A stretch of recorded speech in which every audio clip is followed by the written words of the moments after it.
иш-чараны ачык деп жарыялап коюуга уруксат этиңиздер.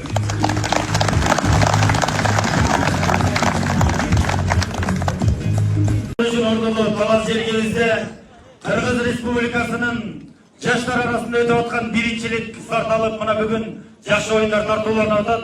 Мына ошол бүгүнкү кечебизди ачып алуу үчүн Талас райондук мамлекеттик администрация башчысы Аким Астана Кулов Байишбек Кахрамановичти жана ошондой эле Кыргыз жеңсин. Быйыл Кудай буйрса мына бизде жаштар арасында уюштуруп жатат.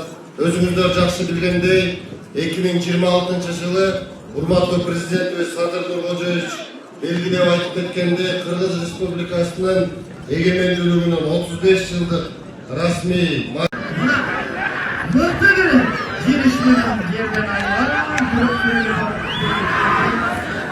Айдархан аракет кылып көрдү, бирок кийинки көтөрүлгөн жок.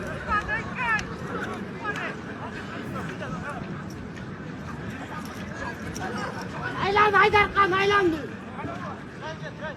Oyun talasında 3-4 çiğ yıldızı Toluk Kuran menen hazır oyun talasında. Talas komandasına bir oyuncu ceza mamada turat. Esep sanları 1-0. Bunu alçalganlık için bir oyuncusu çiğ komandasına. İki komanda da